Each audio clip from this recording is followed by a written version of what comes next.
Your Excellency Honorable Stephen Kalonzo Musyoka, Your Excellency Honorable Rigathi Gachagua, my brother and my friend Eugene Wamalwa, Mr. Speaker, and all of you wonderful people present here today. For clarity, the Honorable David Murathe, who was being talked about, is my colleague member of Jubilee, the Vice Chairman of Jubilee. Kembi Gitura is also here, and Torome and Wanja Maina. These are now recently, for the business of this red shirt I'm wearing, some of my compatriots. And thank you all of you for being here.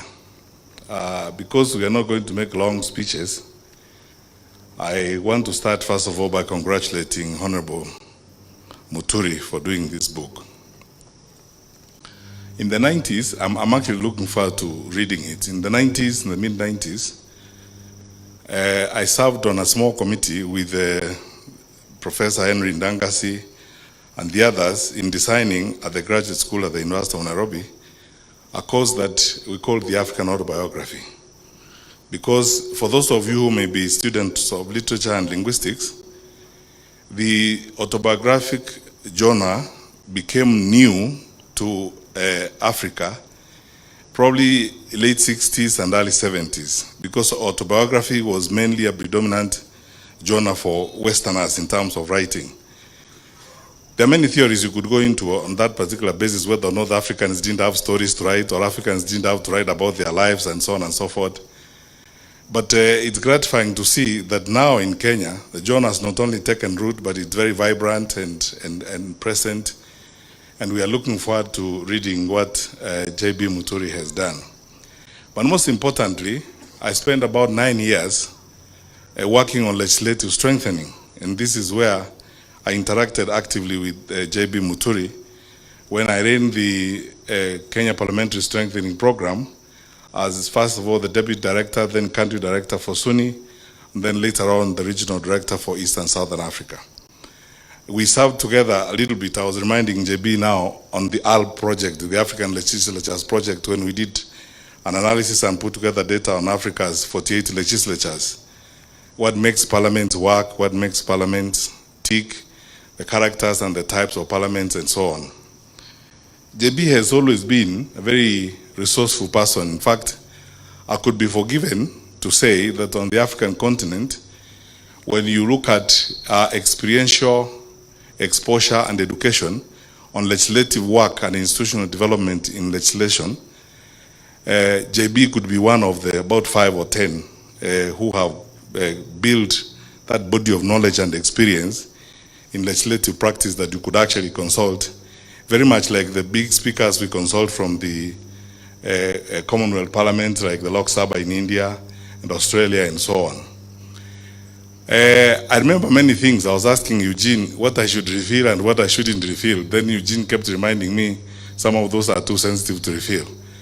But I remember how we had a lot of discussions with JB the first time we started implementing the new constitution on how the president should behave when he goes to parliament. Because the big debate exists whether or not when the president enters parliament, he should actually sit down in parliament, because the president is not a member of parliament.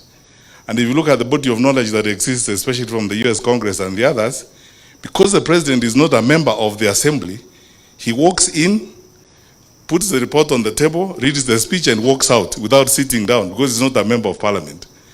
Then we had a long evening with J.B. Muturi.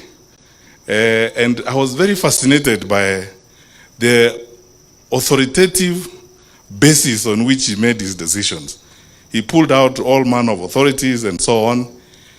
And as many of you who have been through this experience would attest, it was an intellectually fulfilling experience to see our own speaker getting into that space in a very authoritative manner and very exciting way. So here is my request to you, or my ask, JB. I'm going to, I've not read your book, so I'm going to read it now.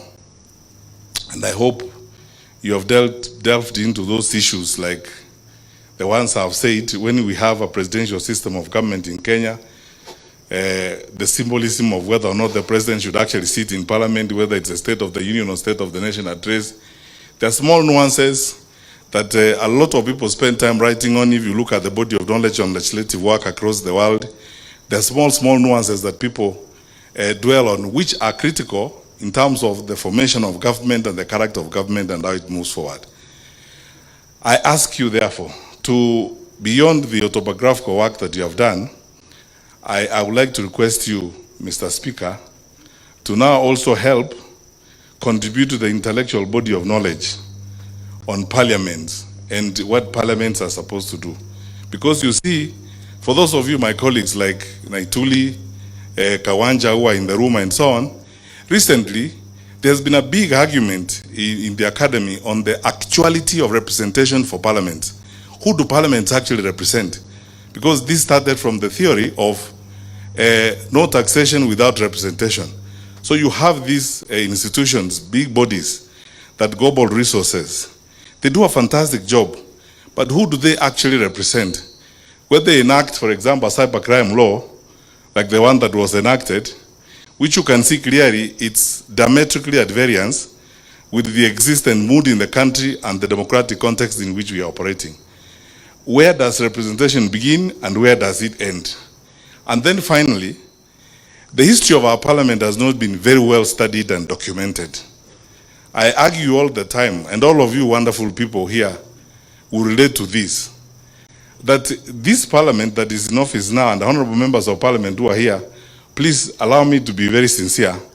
This is the first time parliament has not acted and actually invoked its absolute institutional mandate, which is bipartisan representation to deal with issues of the day.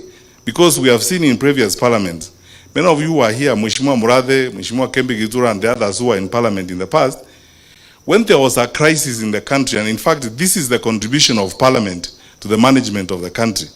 Parliament usually closes ranks, they forget about parties, they come together and now do a parliamentary inquiry on an issue.